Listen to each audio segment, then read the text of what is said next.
Faz o que tu queres, há de ser tudo da lei. Bom dia, meu nome é Fernando Liguri e você está no Corrente 93. Então, o nosso tema de hoje é o ritual do não nascido. Eu pretendo fazer um vídeo sobre o ritual do não nascido, sobre o Liber Samek, sobre o assunto do Sagrado Anjo Guardião, com mais detalhe quando eu for falar disso no curso de Misticismo Telêmico, Meditação em Teoria e Prática.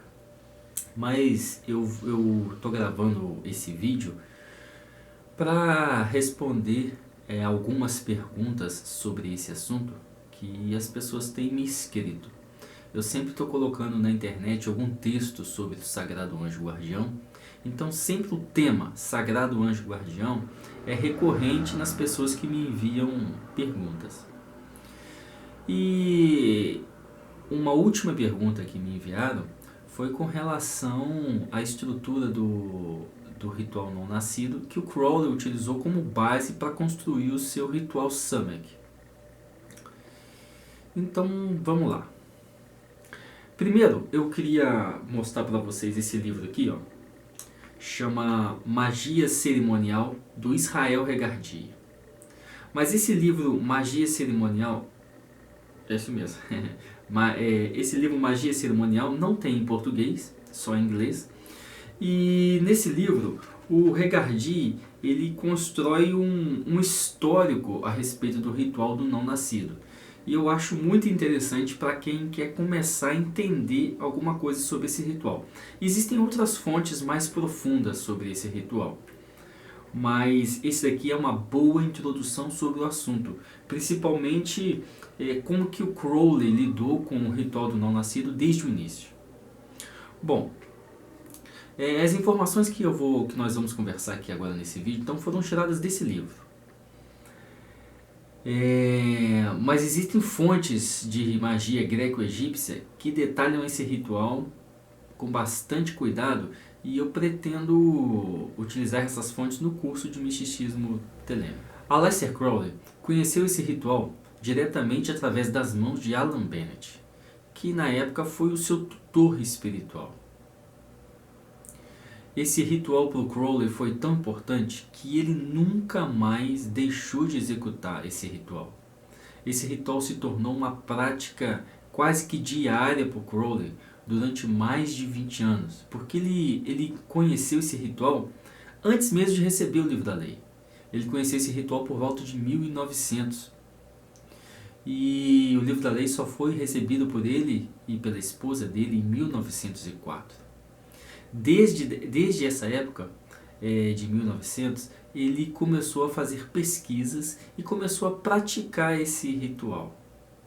Posteriormente, ele colocou um extrato desse ritual na obra dele sobre Goécia, como uma invocação preliminar para a prática da Goécia. Por que o Crowley incluiu esse ritual na sua prática da Goécia? Pelo fato de que esse ritual, a intenção primordial dele, desde os grimórios, desde os papiros de magia greco-egípcia, é invocar uma entidade que pudesse fazer uma conexão com o seu eu superior, com aquela parte de si que é divina. Naquela época não existia o termo Sagrado Anjo Guardião, né? Esse termo Sagrado Anjo Guardião que o Crowley utiliza amplamente, ele apareceu pela primeira vez na Magia Sagrada de Abramelin, o livro, né? Magia Sagrada de Abramelin. E o Crowley se apropriou desse livro por influência da Golden Dawn. O Crowley se apropriou desse termo por influência da Golden Dawn. Só que a intenção original desse ritual, nos papiros de magia greco-egípcia, é invocar uma entidade que pudesse servir de conciliadora. Um gênio que pudesse servir de conciliador entre o mago e o divino. Entre o mago e aquela parte dele superior. Só que veja bem, naquela época não se existia essa definição de divino, de eu superior, de Deus, de divindade como interna ao ser humano. Isso isso é um modelo de pensamento recente. O praticante de magia antigo, o sacerdote de magia antigo, ele não tinha esse conhecimento de que esse contato com o divino seria algo interior. Ele via isso como algo externo a ele. Por isso que o ritual se tratava primeiro da invocação de uma entidade que poderia servir de intermediadora entre o homem e o divino.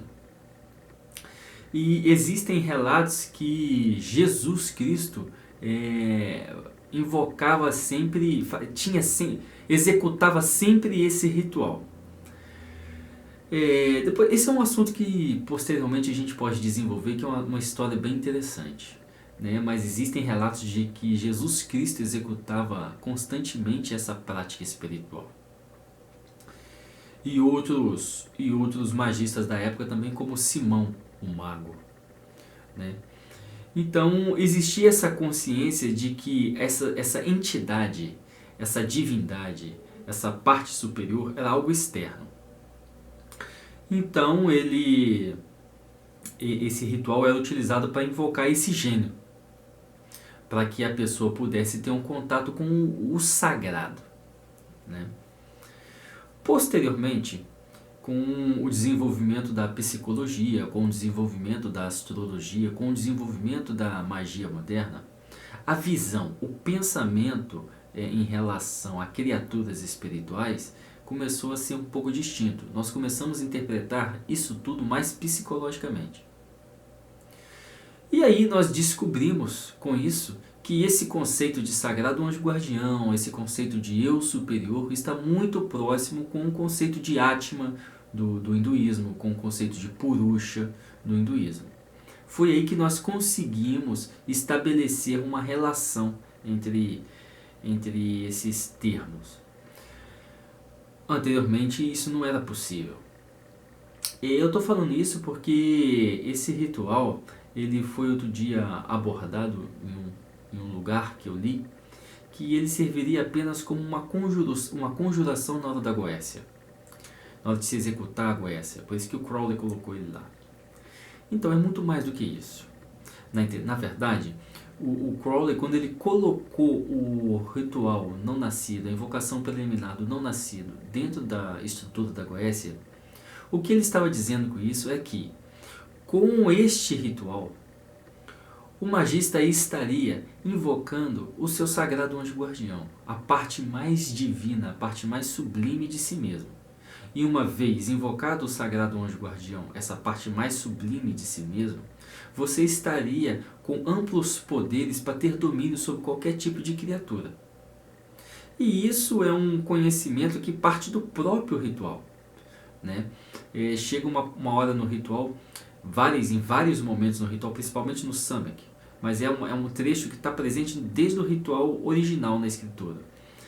Em um momento, em vários momentos do ritual, o sacerdote, o magista diz: ouve-me e torna todos os espíritos submissos a mim, de modo que todos os espíritos do firmamento e do éter, sobre a terra e sobre a terra, na terra seca e na água, no ar rodopiante e no fogo crepitante, e que todo encanto e que todo flagelo de Deus obedeçam a mim. Todo encanto de Deus são os anjos, as criaturas divinas, e todo flagelo de Deus são os demônios. Então, essa conjuração, esse trecho da conjuração, ele existe desde o ritual original, que se encontra nos papiros mágicos greco-egípcios. E ele é um ritual que com a invocação do algoides, com a invocação desse gênio, ele confere a autoridade ao magista sobre as criaturas do mundo espiritual. Foi por conta disso que Aleister Crowley colocou esse ritual na sua obra, no seu trabalho de Goécia.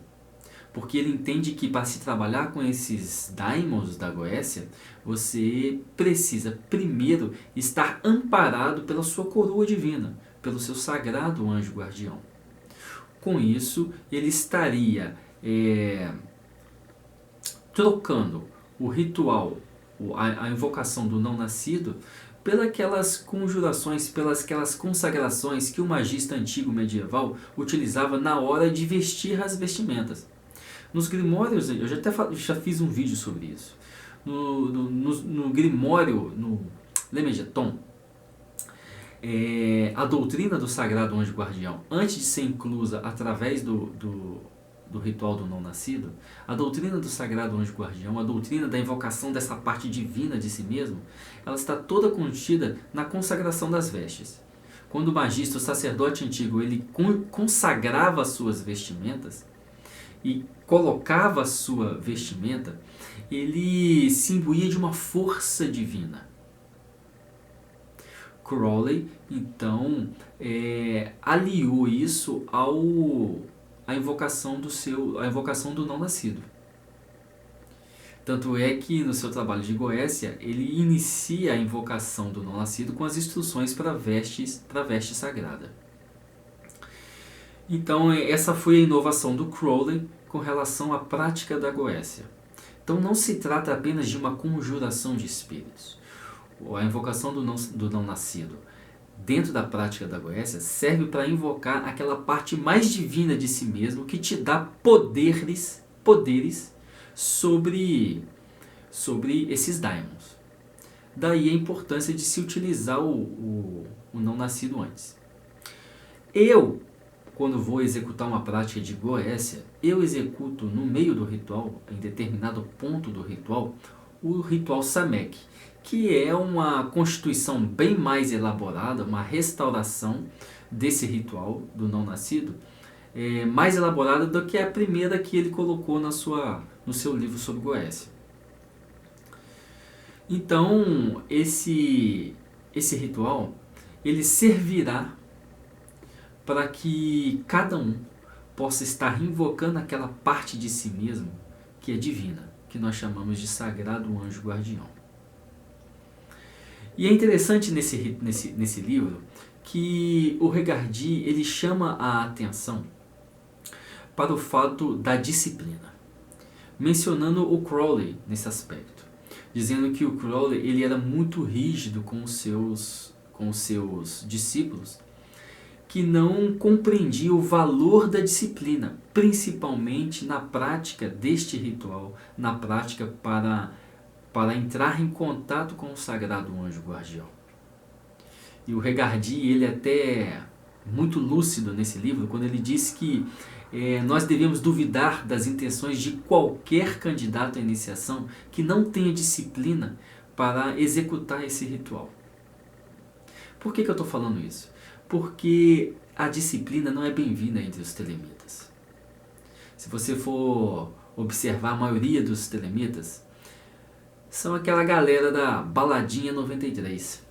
Aquela galera, os homens da terra que, ao invés de entrar para um círculo mágico, fazer uma operação no encontro entre amigos, no encontro iniciados, eles preferem ir para o bar conversar fiado e encher a cara.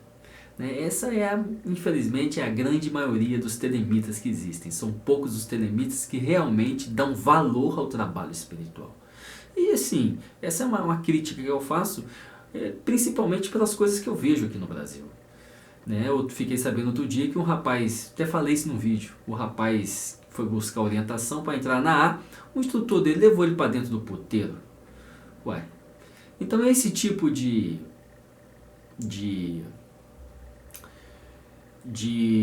comportamento que a gente vê pelos praticantes de Telemann, que realmente a gente nota uma característica duvidosa nas aspirações espirituais dessas pessoas.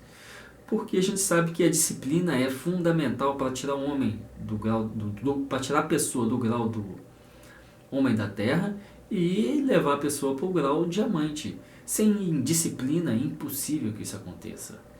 A indisciplina não leva ninguém ao grau diamante. Você primeiro precisa se adestrar, você primeiro precisa controlar os elementos dentro de si, você primeiro precisa organizar os elementos dentro de sua constituição psicofísica, organizar os elementos dentro da sua constituição psíquica, astral, organizar as funções da sua mente. E nada disso é conquistado sem disciplina. Então, um ponto importante deste ritual é a questão da disciplina. O que eu oriento para os meus alunos da A e o que eu oriento para os meus alunos do colegiado da luz hermética? Que desde o grau de neófito você já comece a fazer experiências reais com o ritual Samek. Que desde o grau de neófito você comece a fazer experiências reais com a prática deste ritual para conseguir acessar essa parte sublime, essa parte superior de si mesmo. Eu já tive falando em outro vídeo que nós orientamos que esse contato com o divino ocorre na esfera de Tiferet, na árvore da vida. Mas na verdade não é bem lá que isso acontece. É impossível que um contato, uma realização espiritual desse tamanho aconteça abaixo do abismo. Isso só é efetivado de verdade além do abismo. O anjo não desce abaixo do abismo. Assim, existe uma imprecisão nessa minha declaração. A gente não pode, na verdade, a gente não pode nem falar que existem anjos acima do abismo. Certo? Então, utilizar um nome para essa consciência de anjo é errado. No entanto, eu acho que vocês me entendem quando eu digo que esse verdadeiro contato com o sagrado anjo guardião só acontece depois do abismo. Não na forma de um anjo, mas na forma do divino, na forma da unidade divina. E esse que é realmente a sua entidade espiritual, o seu ente presença. Né? Então, assim, ali na esfera de Tiferet, nós estamos lidando com aquilo que a teosofia chamou de eu superior. E o que a teosofia chama de eu superior é o que a Kabbalah chama de Ruach. Então, esse sagrado anjo guardião que está todo mundo falando, que entra em contato na região de Tiferet, na verdade é a construção bem feita e harmonização do seu Ruach, o Ruach superior, né, que envolve as esferas de Tiferet, Geburah e Chesed. Bom, mas isso é assunto para um outro vídeo também, né, para uma outra conversa, né, a respeito da experiência e aonde realmente que essa experiência acontece e como que isso acontece. Bom, então esse é o básico sobre o ritual do não nascido. Né? Não se trata de uma conjuração apenas. Se trata da invocação de uma entidade, de um algoides, que represente a sua conexão com o divino. Agora, é interessante que Kenneth Grant, que foi aluno de Aleister Crowley, ele chama a atenção para que, nos papiros greco-egípcios da magia, essa entidade invocada no ritual não nascido é Set. E quando nós levamos Set para dentro do sistema telêmico, na visão da cosmogonia tifoniana, Set é Hadith, a unidade, o âmago, o centro divino de nossa estrela, de cada um de nós. Então, de certa maneira, Kenneth Grant não estava equivocado nas suas injunções. Esse ritual ele servirá para que cada magista invoque o seu centro, que cada magista invoque o seu eixo, que cada magista invoque o seu Hadith interior, para que esse Hadith possa inflamar-se e tomar conta e invadir completamente a sua psicoesfera. Então é um ritual para que cada um entre em contato com a parte mais íntima, com a parte mais divina de si mesmo. Eu vou fazer um outro vídeo sobre esse tema, um pouco mais elaborado, demonstrando o ritual Samek. Gratidão, amor e a lei, amor sob vontade.